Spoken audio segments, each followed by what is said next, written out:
Buenos días, hermanos. Continuamos con la serie de los jueces de Israel. Y bueno, pues lo prometido es deuda. Quedamos que íbamos a hacer un repaso de cómo fue el transcurso de la batalla y en qué lugar se vio para que pues nos quedara bastante claro y ya pudiéramos pues ya casi concluir con lo que es la historia de Gedeón.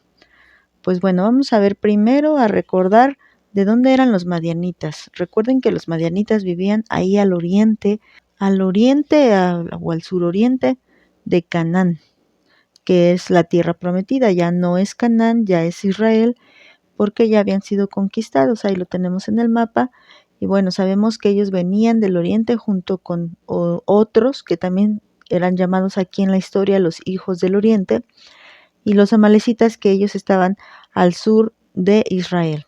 Y para entender un poquito más cómo estaba este movimiento, este transcurrir, analicemos un poco el mapa de las 12 tribus de Israel, cómo quedó repartido el territorio. Originalmente esto era Israel, era muy grande, aunque sabemos que hoy en día Israel es un pequeño territorio nada más, ya no es nada que ver con lo que era antes. Y hay que tomar como referencia dos mares. Vemos hasta abajo, un mar que es más grande. Ahorita, para referencia de nuestro tema, es el mar muerto, el mar salado, o vámonos arriba, que será el mar Cineret o Kineret, o también conocido como el mar de Galilea ya después. Pero bueno, para nuestra referencia, veamos esos dos mares y lo vamos a estar comparando en los demás mapas.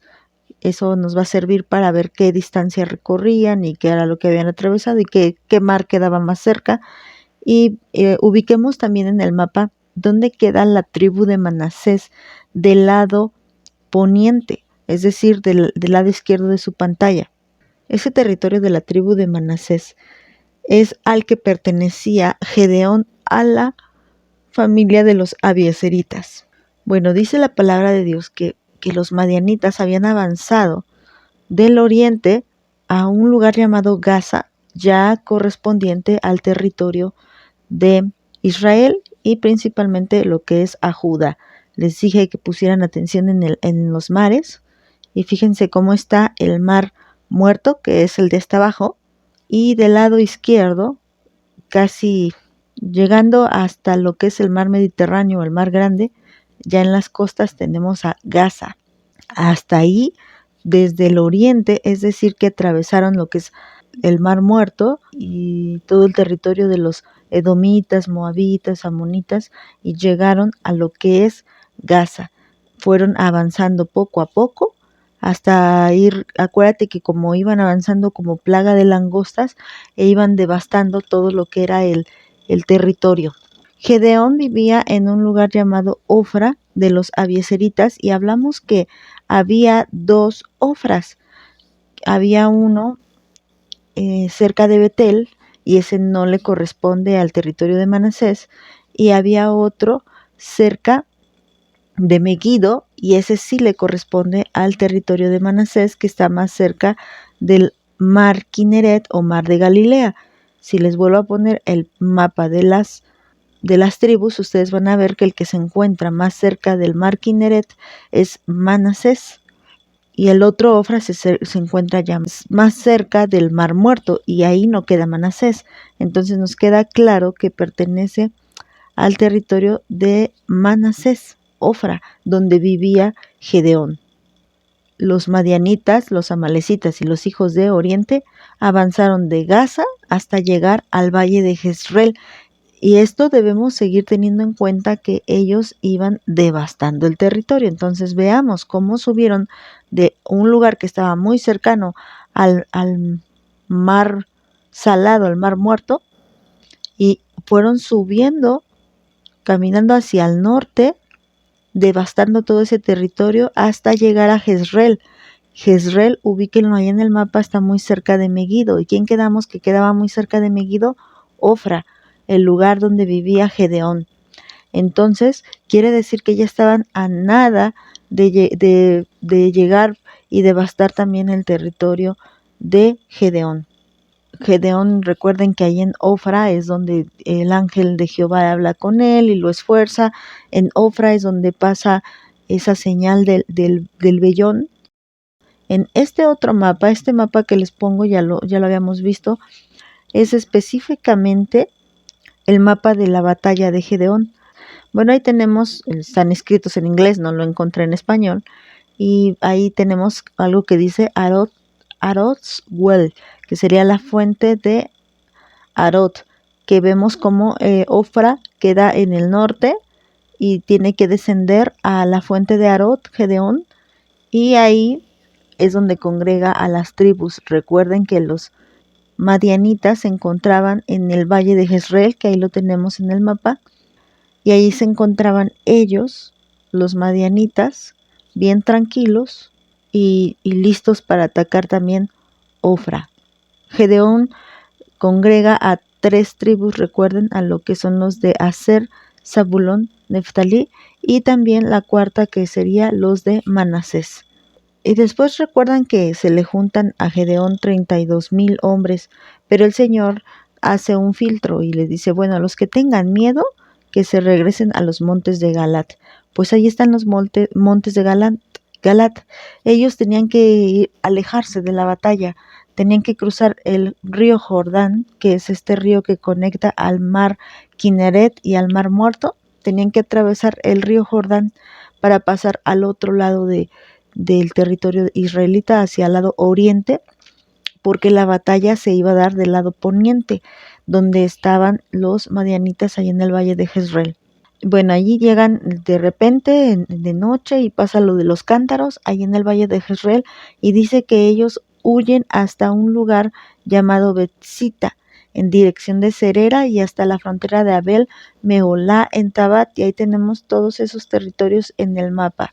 Dice que huyen a Betzita y lo tenemos rápidamente ahí cerca del río Jordán, lo que sería el número 7 que tienen ahí enumerado, hasta Abel Meolat, ahí está otra vez también, el número 8. Y bueno, esto sucede mientras los de Israel los persiguen, sobre todo las tribus de Neftalí, Aser y Manasés. Después, ¿se acuerdan que les dice Gedeón a los de Efraín que se encuentren con los madianitas ahí en Betbara? Bueno, pues vean todo lo que ya había recorrido, y Gedeón los iba persiguiendo.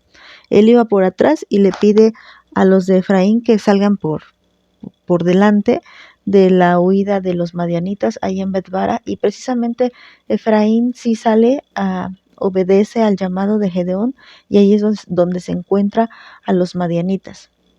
Y ya bueno, finalmente también vemos cómo los de Sucot y Peniel niegan la ayuda a Gedeón. Ahí tenemos en el lugar número 10. Y Gedeón mata a Seba y a Salmuna, ¿se acuerdan de esos 2 reyes? Los mata ahí en Carcor, en el lugar número 11 que está ahí señalado. Y se acuerdan que Gedeón dijo que los madianitas, sobre todo Seba y Salmuna, habían hecho una matanza cruel y despiadada de unos hombres en un lugar llamado Tabor, el monte de Tabor. Pues aquí en este mapa vemos dónde se encuentra el monte de Tabor, muy cerca de donde vivía también Gedeón, cerca del río Kineret. Ahí es donde había sucedido la matanza de los hermanos de Gedeón. Y bueno, vamos a analizar unos versículos rápidamente, solamente son 2 versículos. Es el versículo 22 y 23 de Jueces capítulo 8. El día de hoy ya estamos en el tema número 37 y hoy se llama Israel quiere a Gedeón como rey. Bueno, pues les enseñé toda esta travesía que vivió Gedeón, y bueno, pues esto así se los quise plasmar en el mapa para que viéramos cuán impresionante fue esta batalla. Y bueno, ya saben ustedes que esto sucedió solamente con 300 hombres que ni siquiera tenían una sola espada. Esto, así como nos puede impresionar a nosotras, pues claro que impresionó a los hombres de Israel, y por eso debemos este tema. Dice Jueces capítulo 8, versículo 22. Y los israelitas dijeron a Gedeón: sé nuestro señor tú, y tu hijo, y tu nieto, pues nos has librado de mano de Madián. Mas Gedeón respondió: no seré señor sobre ustedes, ni mi hijo se señoreará. Jehová señoreará sobre ustedes. Bueno, pues parece que a Gedeón le quedaba bastante claro lo que Dios había dicho desde un principio. Cuando Dios le dio a Israel la tierra prometida, Él le dijo a Israel que ellos no debían ser como las demás naciones, como los demás pueblos. Y los demás pueblos tenían reyes. Ya vimos aquí a Seba y a Salmuna, que habían matado a los hermanos de Gedeón y cómo Gedeón toma venganza por sus hermanos. Las demás naciones tenían reyes que se enseñoreaban. Es como ahorita nuestro presidente que hace y deshace con las leyes como bien le parece, sin importar si están bien o están mal, o él modifica conforme a su antojo. Eso es señorear. Bueno, él junto con una cámara, ¿no? Ahí de senadores y diputados que también ponen leyes incluso antibíblicas. Por eso el Señor no quería que un hombre gobernara Israel. Y Gedeón le quedaba muy claro. Gedeón sabía que Dios no le había dado este poder del Espíritu Santo para gobernar en Israel. Él dijo: no, yo no voy a gobernar, ni va a gobernar ninguno de mis hijos ni mis nietos. El que va a gobernar es Jehová. Y esto era un punto muy acertado, muy bueno para Gedeón.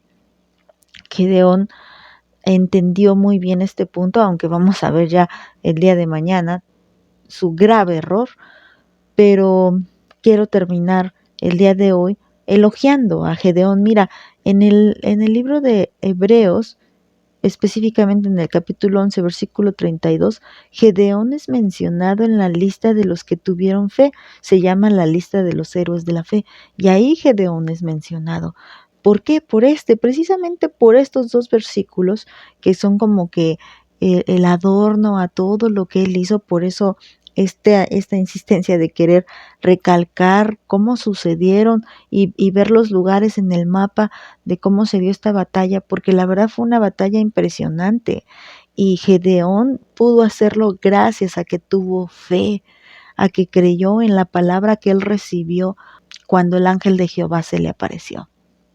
Gracias a Dios que él tuvo esa fe y pudo pues liberar al pueblo de los madianitas. Y fíjate que tan poderosa fue esta batalla y tan poderosa fue la fe de Gedeón, que los madianitas nunca más vuelven a aparecer en la historia de Israel. Gedeón exterminó a los madianitas. Gedeón terminó para siempre con esta conquista, con este abuso, ese maltrato que había de los madianitas hacia los israelitas. Bueno, después vienen otros enemigos, pero los madianitas nunca más vuelven a hacer padecer a Israel. ¿Por qué? Porque Gedeón tuvo mucha fe para luchar contra ellos y fue tanta que la contagió a otros, sobre todo a estos 300 hombres que ni se atemorizaban ni se descuidaban. Entonces, esto es algo que debemos de imitar acerca de Gedeón, pero bueno, ya veremos también que la palabra de Dios no se guarda ningún detalle y también nos va a hablar acerca de los errores de Gedeón, graves errores, pero eso no lo vamos a ver hoy. Hoy nos queremos quedar con esta parte.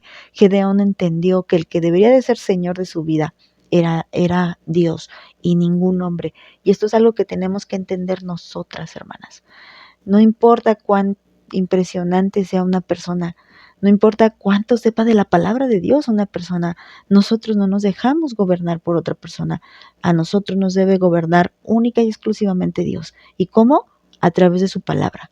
No vamos a creer algo que alguien diga que Dios dijo. No, nosotros solamente vamos a creer lo que dice la palabra de Dios porque tenemos la certeza de que Dios lo dijo y como Él es nuestro Señor, entonces Él gobierna sobre nosotros. Que Jehová sea el Señor de nuestra vida, como Gedeón aquí lo dijo. Bueno, vamos a dejarlo hasta aquí. Que Dios las bendiga, hermanas.